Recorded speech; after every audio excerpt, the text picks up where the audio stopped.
दोस्तों, आज की कहानी एक ऐसी लड़की की ज़िंदगी पर आधारित है जिसे शादी से पहले ही जगह जगह गैर लड़कों से मुंह मारने की आदत पड़ जाती है। लेकिन जब शादी होती है तो शादी के बाद उसकी हवस उससे ऐसे ऐसे काम कराती है कि जिन्हें सुनते ही रूह कांप उठती है। आपसे रिक्वेस्ट है कि कहानी को पूरा सुनिएगा। बहुत ही ज़बरदस्त कहानी है। मैट्रिक पास करने के बाद मुझे लड़कों से दोस्ती करने की आदत हो गई। मेरे मम्मी पापा अनपढ़ थे, उन्हें कुछ नहीं पता था। जैसे मैं बताती वो मान लेते थे। एक लड़के से मेरी दोस्ती हुई, हमारे मोहल्ले का ही था। उससे मिलना भी हुआ। उसके साथ मैंने सारी हदें पार कर दी। जहाँ तक नामुमकिन हुआ पाप करती रही। एक को छोड़ती तो दूसरे से दोस्ती कर लेती। मेरी मम्मी को एक दिन मेरी सारी हरकतों के बारे में पता चला तो उन्होंने तुरंत मेरी शादी करने का फैसला कर लिया और बदनामी के डर से उन्होंने मेरी शादी कर दी। जो लड़का पहले मिला उसी से पक्की कर दी और कुछ दिनों के बाद ही मेरी शादी हो गई। जिस लड़के से मेरी शादी हुई वो मजदूर था और बिल्कुल सीधा साधा था। बचपन में ही उसके पापा की मृत्यु हो गई थी। उसकी मम्मी ने उसे बहुत मुसीबतों से पाला था। कभी लोगों के घरों में काम करती और कभी मजदूरी पर जाती थी। मेरा पति एक बहुत ही अच्छा व्यक्ति था। वो दुनिया के झूठ फरेब नहीं जानता था। मेरी एक ही ननद थी जिसकी शादी मेरे साथ ही हो गई थी। अब घर में सास, मेरा पति और बस मैं थी। मेरी सास मुझे अपनी बेटी की तरह रखती थी, मगर मैंने अपने भाग खुद अपने हाथों से खराब किया था। मेरा पति मुझसे बहुत प्यार करता था, मुझ पर कभी गुस्सा ना करता था। वो मुझसे बात करने में भी शर्माता था। उसकी सादगी का अंदाज आप इसी बात से लगा सकते हो। मैं अपनी सास से जो भी कहती वो लाकर दे देती थी, मगर क्या करती, मैं आदत से मजबूर थी और बिगड़ी हुई औरत थी। मुझे खुशियाँ कहाँ रास आने वाली थी और ना ही मुझे इज्जत स्वीकार थी। मैं बुराई फैलाने वाली औरत थी। आपने बहुत ही अच्छी औरतों को देखा होगा, वहीं मुझ जैसी कुछ औरतें भी होती हैं जो अपने घर जलाकर रोती हैं। मैं पार्लर बनाना चाहती थी क्योंकि मैंने ब्यूटी पार्लर का कोर्स किया हुआ था। मेरी सास ने मना किया कि रहने दो, क्या करोगी पार्लर बनाकर। मगर जब मैंने अपने पति से बात की तो वो बोले कि कोई बात नहीं, अगर तुम खुश हो तो बना लो। मम्मी को मैं समझा लूँगा, मुझे कोई प्रॉब्लम नहीं है। खैर उसने पार्लर बनाने में मेरी मदद की और मैंने पार्लर बना लिया। मैं सारा दिन घर से बाहर बाजार में रहती। धीरे धीरे काम चलने लगा। फिर मेरी गंदी आदत मुझे मजबूर करने लगी और मेरे दोस्त बराबर में ही एक लड़के से हो गई थी। मैं शादीशुदा होने के बाद भी बाहर अपना मुंह काला करने लगी। घर आती तो मेरा पति मेरा इंतजार कर रहा होता था। मेरी सास खाना बनाकर दे देती थी। यूं ही दिन गुजरते गए, लेकिन समय के साथ साथ सब कुछ बदल जाता है और मेरी सास बूढ़ी हो चुकी थी। मेरा पति मुझे बाहों में लेकर कहता, तुम थक जाती होगी। मैं तो कहता हूँ छोड़ दो पार्लर जाना, लेकिन मैं दलदल में धंस चुकी थी। मेरा बॉयफ्रेंड मुझसे रात में भी मिलने को कहता है, लेकिन मैं उसे मना कर देती थी। मगर जब वो ना माना तो मैंने उसकी नाराज़गी के डर से अपने पति और बूढ़ी सास को नींद की गोलियां देनी शुरू कर दी। वो सारी रात बेसुध सोए रहते और मैं सारी रात अपने बॉयफ्रेंड के साथ मुंह काला करती थी।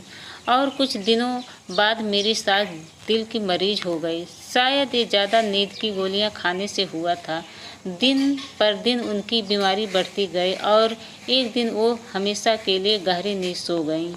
कुछ दिनों तक रोना धोना हुआ।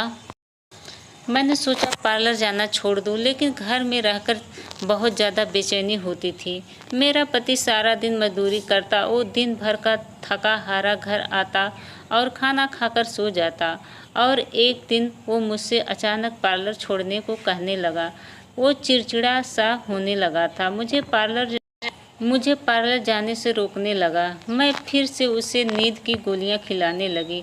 रात को भी दे देती और शाम को भी दे देती थी। मैं 2 बार प्रेग्नेंट भी हुई, मगर दोनों बार मैंने बच्चा गिरा दिया। नींद की गोलियां खाते खाते मेरा पति भी बीमार रहने लगा था। वो सारा दिन घर सोया रहता और मुझे किसी भी तरह कोई टेंशन नहीं होती थी। उसका रोकना टोकना बंद हो गया था। मैं भी अपने बॉयफ्रेंड के साथ खुश रहती। मेरा पति कहाँ जानता था कि उसकी हमसफ़र ही उसको धोखा दे रही है। और फिर एक दिन उसे खून की उल्टियाँ होनी शुरू हो गई।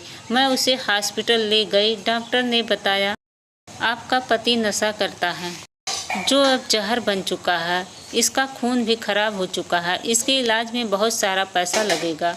वो नहीं जानता था उसे क्या हुआ है। मुझसे रोते हुए पूछता था कि मुझे क्या हुआ है, डॉक्टर क्या बता रहे हैं। मैं मरना नहीं चाहता।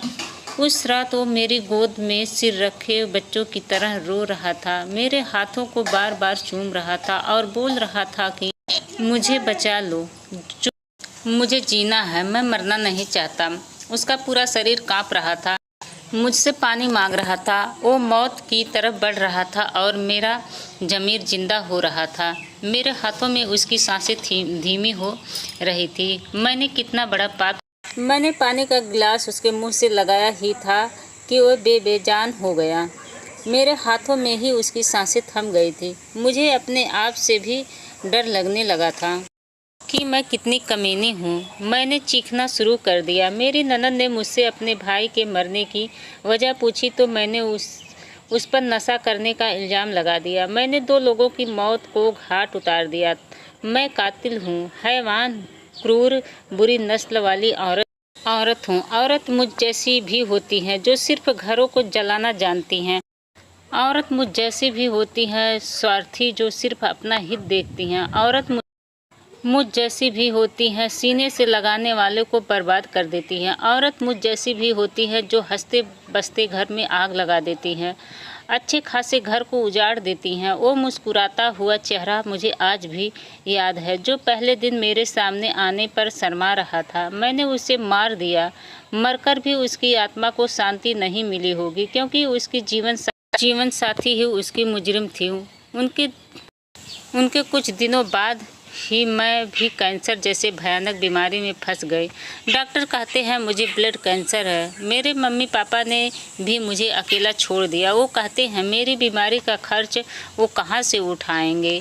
मुझसे बहुत तकलीफ़ होती है। मुझे शायद अपने किए की सज़ा मिल रही है। जो मेरे मम्मी पापा ने मुझे छोड़कर चले गए। मेरा जिस्म हड्डियों का ढांचा बन गया। मैं मौत मांगती हूँ, लेकिन मुझे मौत भी नहीं आती है। मैं अपनी उन बहनों को बताना चाहती हूँ जो भाई को भाई से दूर कर देती है, जो माँ को उसके बेटे से दूर कर देती है, जो पति को उसके घर वालों से ही लड़वा देती है, जो बूढ़े सास ससुर को उसकी औलाद से दूर कर देती है, जो घर को तमाशा बना देती है। उसका अंजाम बहुत दर्दनाक होता है।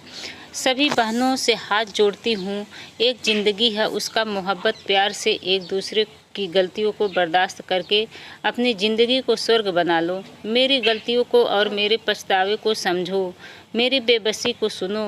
वो औरत जो दूसरे मर्द में रहकर खुश होती है, उनके लिए मैं एक सबक हूँ, क्योंकि जो तुमने किया वो एक दिन जब तुम्हारे कर्मों का फल तुम्हारे सामने आएगा, उस वक्त तुम्हें मौत मांगने पर भी मौत नहीं मिलेगी। सब मुंह मोड़ लेंगे, सब आपका साथ छोड़ देंगे। फिर दर दर की ठोकरें मिलेगी। फिर चीख चीख कर अपनी गलतियों पर ईश्वर से माफ़ी मांगोगे, मगर उस वक्त बहुत देर हो चुकी होगी। सब औरतों और मर्दों से मेरी विनती है, अगर तुम मेरे जैसे इसी गंदे रास्ते पर चल रहे हो, इससे पहले कि बहुत देर हो जाए वापस लौट आओ। तो दोस्तों, ये थी हमारी आज की कहानी। उम्मीद करते हैं आपको पसंद आई होगी। आपको क्या कहना है इसी कहानी के बारे में? यदि कहानी अच्छी होगी तो हमारे चैनल को सब्सक्राइब करना और कमेंट करके ज़रूर बताना कि कहानी आप लोगों को कैसी